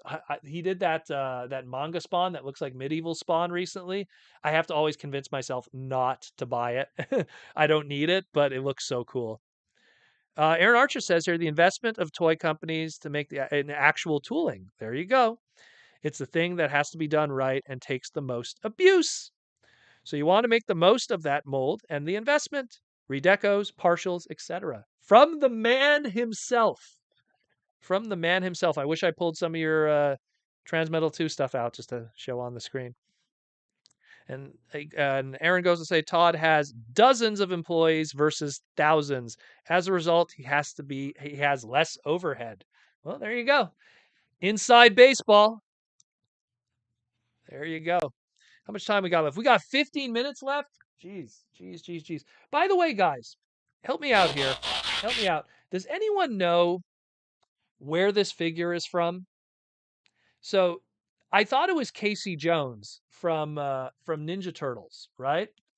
He even has the mask comes off there. I thought it was Casey Jones from the Nickelodeon Ninja Turtle series. But why does he have like a fake leg there? Like, what's going on? Is this Casey Jones? Someone help me out here. Where's this from, this figure? Got it today in a lot of figures, and I couldn't find any info on it. It doesn't have a date marking on it or anything. Protoman's asking for your knowledge now, because I thought this was Casey Jones from Turtles, and then apparently I was wrong because I can't find anything on it. Aiden Tolbert with the $5 super chat. Imagine if there's a Mecha Godzilla like hybrid of Optimus and Grimlock that destroys all Transformers plus Unicron except for Megatron. Well, if there was a Godzilla universe crossover with Transformers, um, he'd be fighting with combiners, I would imagine. And Grimlock would just somehow have to be much bigger then. Or they could do Volcanicus against Godzilla. I've always been a Mecha Godzilla guy. The first Mecha Godzilla movie, which I think Rise of Mecha no, Terror of Mecha Godzilla is the second one. I'm getting them mixed up because you have the dub names, or the English versions. First one's really good. Second one's really good too, but you got to find the Japanese version because it's pretty censored. They like show boobs for like 5 seconds in the Japanese version, but there's a lot of other scenes that were cut out too because a person gets shot and he bleeds and they cut that out. So yeah, I think you could find it on. I want to say Tubi has it, the uncensored version in English dubbed but uncensored. But if you could find the Japanese one too, but you probably would have to get a DVD or something. But it's How to Train Your Dragon, is it? Well then, I'm very happy to hear that because I have a bunch of How to Train Your Dragon toys I need to get rid of. Thank you so much, everybody. I'm going to give you all shout outs. Andy Davis, Ari Nut, AI Dragon Legend, which we probably should know. Uh, Aaron Archer even knew. I never saw How to Train Your Dragon. I have a big what's it called? Oh my god, it's like the European version of Lego. Why am I blanking right now? Playmobil. I have the big Playmobil Toothless. I got it in a giant collection I bought, and I've had problems selling it because no one cares about How to Train Your Dragon. Well, now I have the. Thank you. You just helped me make a lot of figures to sell. Excellent. Thank you. Also, shout out to Chris Ellis. How to Train Your Dragon 2, according to Ashnod Dawnbringer, Holly, and it's Hiccup. Hiccup's his name, I guess, according to Bumblebot. Giants Bleed How to Train Your Dragon. Jeez, I guess I'm the only person on the planet that doesn't know this. I never saw it, never watched it, never watched it. Oh, Team Athena from Animated. I apologize. Okay, I know what you mean. Team Athena, which was Rodimus's crew. Okay, cool. Cool. Thank you again, guys, for the ID on that. Once in a while, I get stumped. Once in a while. Like, I buy so many big lots of action figures, and it's like, I know all of that stuff, but once in a while you look at something, and I swear I looked at it and I was like, that looks like the Nicktoons CG 2012 Casey Jones. But then what's with that foot? Casey Jones didn't have like a prosthetic foot. Like, so it was so weird. It was bothering me. That's why I had it on my desk because I was just researching it. Couldn't find anything. Thank you, everybody. Thank you so much. That's going to help. It's going to help a lot. Got a little toothless thing now. I could sell everything. I could get rid of it finally. We need a revival of the mask. They keep trying. They keep trying. Let me tell you, they keep trying. They want to revive the mask. It's just, excuse me, mask, mobile assault, secret command. But it just doesn't work. And I grew up on it. I have like a very fond memory of eating a bowl. I think I was like 4 years old, eating a bowl of Cheerios in my kitchen, and then my grandmother coming over that day, and she had the Thunderhawk, which I still have to this day. It's a little beat up because I really played with it as a kid. It's missing the missiles. It still has the Matt Tracker with the mask though, mostly because he was stuck in the seat with the seat belt. But I love Mask as a kid. Have a lot of nostalgia for it, but it's Transformers. It's GI Joe and Transformers, so it's kind of, in an already saturated world of that kind of stuff, it kind of doesn't have a place unfortunately anymore. And the truth is that Mask had a 3-year lifespan in its original run. It wasn't like it was something that was like bombastically huge and went on for generations. You know, Sometimes people have to understand some of these old brands, they weren't successful in their first one. I love Street Sharks. It wasn't super successful for what was it, David Productions, and then they sold it to Mattel. You know, And then Mattel owns it now. And then they did that failed Mattel Creations that they did that no one bought because it was ridiculously overpriced. I'm complaining about Deathsaurus. Try buying a Suphobi 3 points of articulation with one accessory, $100 Street Shark. Really? Really? Bruh. Mattel, what are you doing, man? Sarah says for some reason in Mexico in stores arrive boxes and boxes of deluxe first edition of well then it must have been that's cool then. So you guys got a lot of the dead stock of you have to understand those first edition Prime toys, they came out in Canada and we kind of became like the source for them for our American fans. I remember going to BotCon 2012, I want to say, and like bringing Bumblebee, Cliff Jumper, my buddy Ego Raptor. If you look at Ego Raptor's videos, he does YouTube videos. If you look in the background, he has a carded um, Cliff Jumper from Transformers Prime. I hooked him up with that one because he was looking for it. Couldn't find it. That was the one that he wanted more than any. You know, good stuff. They were very tough to get. So I guess some of them went over there because the truth is Canada doesn't have a big population. So you don't need that many. You got 10 first edition Starscreams at the same time. And we got even Prime Soundwave. Wow. That's a good mold. I like that mold. All my Prime stuff is there. That was a really good mold. It's kind of a shame that that wasn't one of the legacy figures. It was rumored, it's going to be Prime Soundwave. It was actually PR package refresh Soundwave. That would have been cool to get a new version of him in Voyager scale. Sarah says for some reason, okay, I already read that. Sorry. Elves Bleed says, what is the quality like on the Transart Ravage, not Ravage? Absolutely amazing. Absolutely amazing. What I love is they put die cast in the lower leg, so it's very like top heavy. Like, look at this. Maybe I could see. Doesn't even fall because it's all in the legs. He has these metal legs because it's trans metals, and it has these metal legs, so it's very heavy. Look at that. It sits. Look, I could do. It sits very heavy. It has magnets in the. Look at this. So cool. Has magnets on the side. He has different hands, so you could do like the Decepticons Forever articulated mouth. And supposedly, I only learned this recently. It wasn't in the instructions. He has a beast mode, which I mean, let's be real. Who's gonna pose it in that? Nice articulation. He has like all kinds of like. I love it. I love it. This is a wired tail, so you could pose it in all kinds of different poses if you want. You know, I just kind of have it like that just because it's cool. I love it.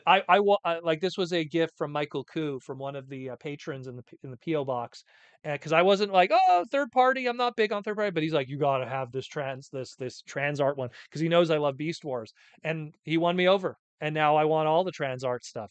The rat trap we just talked about. Oh my goodness, they all look great. They look amazing. I did an individual segment about it. Plush plug. Go check that out. I talk about that one I talk about all the trans art stuff in that Rat Trap segment. If you want to learn about Beast Wars trans art stuff, go check out that segment. It's not even sponsored by it. This is all I own. I only own that one. And it's on my desk because I love it so much.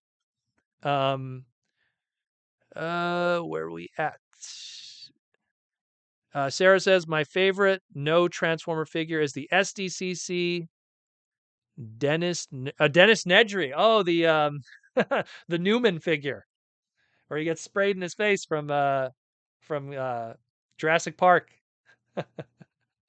That's one figure to have. I find it's hilarious because every time I go to Toys R Us, they have the Samuel L. Jackson one with the bloody arm, and I'm like, wow, that's on a store shelf next to the Beyblades. You know, here's this Samuel L. Jackson figure with a bloody arm accessory. Like, and it's visual. It's right there that you could see. What a crazy world we live in. That's awesome. The only time it got weird was when they had the Rocky figures with the meat. That was another weird one. Mikey wants to know where is Circuit Breaker from the comics too? I want that. Well, that's a Marvel license thing. We would get a Circuit Breaker in Marvel Legends. That's what I would say. So Go bug Dan and the crew from the Marvel Legends guys and tell them to make Secret Wars Circuit Breaker. That's how you could trick them. That way they could be like, hey, there's this character named Circuit Breaker in the Secret Wars comics. Go make her. Don't tell them that it's Transformers. Just say, oh, she talked to the Beyonder for like 5 seconds. Go make that happen. Just get like oh no, it's true because she has such an intricate body design. You can't just use any female body. Oh yeah, maybe that's why she's probably not happening right now. Where are we at here? Sarah says the problem is that we never get Voyagers first edition Prime as they arrive. Is it true that the APC Voyager is the same quality as the originals? I don't know about that. They feel the same to me. You know, they feel the same to me. You know. Giants Bleed and Andy says fire. Giants Bleed says Transart is the only third-party company I'm interested in. Well, me too, because I'm not big on third party, but once in a while there's something that catches my eye that makes me go, I don't know if Takara is going to want to do those. Like again, that's probably as far we're going to get for Ravage right now is the Hasbro Pulse one, and you can't go wrong. I love that Transart one. It says Princeton Phalanx 59. That's the only one I have. It's the best one. Tom Laney, double dealer. Sarah says, "Oh man, we have 4 minutes left." Just to remind you guys, 4 minutes left. If you need to get super chats in, get them in now, guys. Sarah says, "You make me sad when you say that we gonna have a Transmetal Rat Trap in 20 years from now. It's maybe not 20 years, but definitely like 10 years. It's gonna look before we get Transmetal Rat Trap, we're gonna get the original, and I just feel we're gonna get the original." And we're gonna get Rhinox, and we historically we get one Beast Force character a year. So let's say hypothetically we get Rhinox next year, then we get Rat Trap in 2024. Then they can move on to Transmetals. They're not going to do Rat Trap first. They're going to do Optimus Primal. They're going to do Megatron first. I mean, maybe they'll want to finish off the Predacons, do Inferno, maybe Tarantulas. 25, 26, 27. You see how this is adding up very quickly? We're already almost at, 2030, 2030, you know? So that's more or less why and then on top of that, I go, what's going to be the cost of plastics in 2030? Might be priced out at that point. It's like die-cast toys, from the 30s and how cheap they were able to make in tin, as opposed to today. Andy Davis, hypothetically, how mad would you be if I sent you a Mega Pop? Well, Andy, I'll put it this way. If it's a Transformer one, I will keep it out of respect. If it's a non-Transformer one, depending on what it is, I will give it away to a friend who will appreciate it more than I will. If it's I don't know, did they do He-Man Pop Finals? If it's He-Man Pop Finals, it goes to my friend Arno. If it's I don't know if you sent me a Thanos one, I might keep that one, but it just don't waste your money, brother. Don't waste your money. Don't waste your money. It's okay. You don't have to send me a Pop Final. I've been trolled enough in life. And then see Mikey said, "Oh, he loves Mega Pops." No, I don't, Mikey. Quit lying to the man. Quit lying.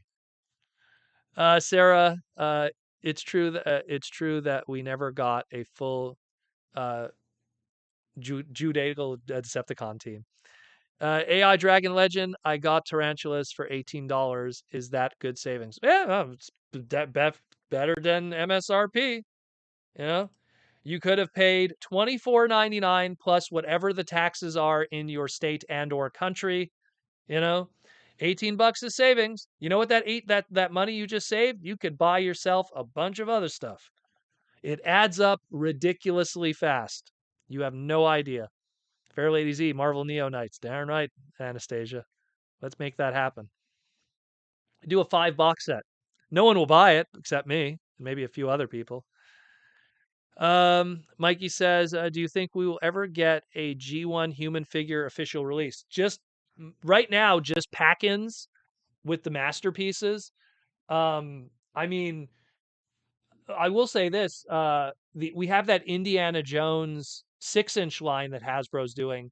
If they ever do a brand new Mutt figure, We're going to get our first ever 6-inch scale accurate Shia LaBeouf figure, which we could use as Sam Witwicky. In my Transformers display right now, and I'm looking at it, my Mutt figure, which is just the regular t-shirt one with jeans, is my Sam Witwicky figure in my display. So, sometimes you could have crossover figures. So we might get some movie stuff, but G1, I know, look, I would love to have a Carly. I mean, we got Marissa Fairborn, we got Old Snake, we got the humans, the only human stuff, but we never got like a Spike, a Carly, a Sparkplug, a wheelchair bound, you know, uh, what's his name? Chip Chase. I literally sat with his voice actor for like 3 days straight. Chip Chase, you know. Um, Let me see. We got a super chat from Michael Morales, 1516. Hey Proto, do you think Legacy will cover every different continuity by 2024? Any love for the least Transformer series? I would love if they did more obscure Japanese stuff. Do some Beast Machines, do some animated. People want animated. I think they're going to do animated now. After Derek passed away, I'm pretty sure there's people internally that are going like, look, animated is all trademark names that we could all use. Like every single animated character. Bulkhead. Like what? There's not a, there's, okay, there's one, Oil Slick.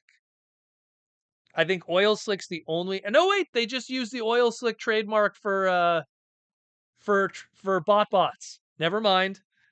Forget that. And besides, then we'll get an Angry Archer one.